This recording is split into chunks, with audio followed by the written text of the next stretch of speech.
ꯌꯥꯝꯅ ꯃꯔꯨꯑꯣꯏꯕ ꯀꯣꯟꯇꯦꯟ ꯃꯆꯥꯡ ꯈꯛꯇꯪ ꯑꯃꯨꯛꯀ ꯍꯟꯅ ꯃꯌꯥꯝꯗ ꯁꯦꯌꯔ ꯇꯧꯖꯔꯝꯒꯦ ꯖꯤꯔꯤꯗꯤ ꯀꯣꯚꯤꯗ के हॉटस्पॉट ओइरक्ली पुंग 23 गी मनुंग मणिपुर पॉजिटिव केस 139 थेंगनखरे जिरीबम डिस्ट्रिक्ट पुलिस की ASI कोविड-19 पॉजिटिव ओइखरबा मतुंग पुलिस अमदि BDF पर्सनल सिंग लाइसेट असिगी मथंग मथंग पॉजिटिव ओइरक्लीबा असिना जिरीबम डिस्ट्रिक्ट हॉटस्पॉट जोन ओइरक्ली हाइना लाइसेट असिगी वांगलोय अमसुम हेल्थ के additional director doctor Khoiram Shashikumar मंगांगना फोंदोरक्ली अमरमदा ngarang numidang wairang pung 3 makhai dagi ngasi numidang wairang pung 3 makhai phawbagi manungda manipur miyoi sama kunthraga nipan positive oiduna pung 23 gi manungda positive oiba khwai dagi hena yamba masing oire Sangai Express ka wari sanabada health ki additional director Dr. Shasikumar Mangang na hai Jiribam district red zone oire hotspot oirakpagi mawong da lakli department asina district asida thakibe expert team amana su license asigi Pibam SS story bani hairi license asiga mari lainaba surveillance health workers sina yum sangduna sathari amasum singnaba sing sample lawraga test tobgi thabak sathari haina health department gi phangba paw amana phongdok laduna license asigi positive oiraba police amadi BDF singa naknaramba police amasum BDF sing quarantine tawraga thambana license asi thengnabada hena khudong saragani haina su mot pirakli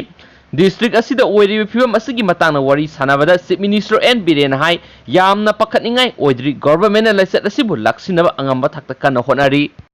Health Department dagi phangba paw amagi matung ina ngasi RIMS ta Jiribam district ki angang ani yauna anawa positive case taruk thengnare positive oiraba singa du police ka naknaruba duga police ki imung yauri positive oiraba amadi police ki imung manung nati hairi Testing Center District Hospital Jiribam da housing power sample humdra rapid COVID antigen test ngasi tawbada police personnel ahum amadi makhoi gi imung manungi miyoi ahum yauna punna miyoi taruk positive oire hana health department gi phangba paw amana phongduragli district sida posting piriba police amadi BDF personnel ayamana cantonment zone manungda laikhibadagi satok sinjada duna imphal gi police personnel kun thajinduna mathau taba police ki thabak sing pangthoanba haukhre hairi License asigi wangangloi amasum health ke additional director Khoiram Shasikumar Mangna thadorok pasirol amagi matuina haukiba pung 23 asida RIMS ta sama 23 testing center district hospital Jiribam da ahum amasum Jenims ta manga punna miyoi sama 39 positive oiki positive oirba sing asigi manungda nupa marfuga ni thoi amasum nupi yangkhai ni makhoi gi manungdi Imphal East district gi ama Imphal West gi 23 Jiribam dagi mapan Kakching dagi taraga mathoi Kamjong dagi 29 Tamenglong dagi tara Thawal dagi 9 Senapati dagi mari amasum Ukhul district dagi kunthraga tare ni RIMS ki COVID ward ta mathau toba grade 4 amasu langasi license asigi positive oire hena serol aduda palli Imphal West district ki positive oiba miyoi 23 gi manungda anidi MSRTC की मपान की मी पुथोक पुसिन तौबगी बस थौबा driver अनि नि हाइरी Jiribam da sathaba test miyoi taruk amasung positive oikiba thengnakibaga loinena haukiba pung 23 gi manungda punna positive oikiba chamaga kunthraga nipane akonbagi sidi nupa nupi sapsaba khangmangamdri haukiba pung 23 asida miyoi kunthraga humdoi license asidagi phaduna discharge tawkhre discharge tawkiba sing adu CCC Maitram dagi taraga manga Senapati dagi taruk amasum ukhul dagi taraga nithoini license asigi apun positive case lising maga sangaga marfu nipan Jiribam gi athengbada positive oikiba yauraga sure active case satreka yankhai phakiba sanipan kunthraga nithoi aduga phakibagi sangna sada yankhai gi nithoi ga point yankhai ga mapani hairi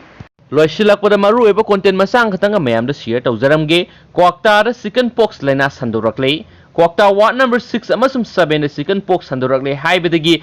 IDSP unit Bisnupur ngasi mafam aduda satuna thijin humjin bagi thabak chathabada imung ahunggi miyoi nipa naba thenakhi adumapo miyoi singadugi marakta ani natan ataidi recover tawre haba khangma ngamle haina CMO Bisnupur L Gojendro na thadorok pasirol amana hairi Serol asina makata na hairi bana team maduna makata na laina asi tha ama romgi mamang na sei tarago humdoi suraba ngang ama narakpadagi sandorakpani haiba khangma ngamkhi Team aduna community asida yamna toina naganbat laina ama oiriba chicken pox asidagi ngak thoknaba afaba masi oiba sinjak chanaba sangna ni immunization sanitation amasung hygiene na singba pangthoknaba awareness piramkhi loinana laina asi narakpa matamda manak nakpa PIC da satnanaba khangalamkhi chicken pox asi mi sibigi sang asi yamna nemba low priority disease amani masigi vaccine su laire haina pawsin makata na phongdorak lien thank you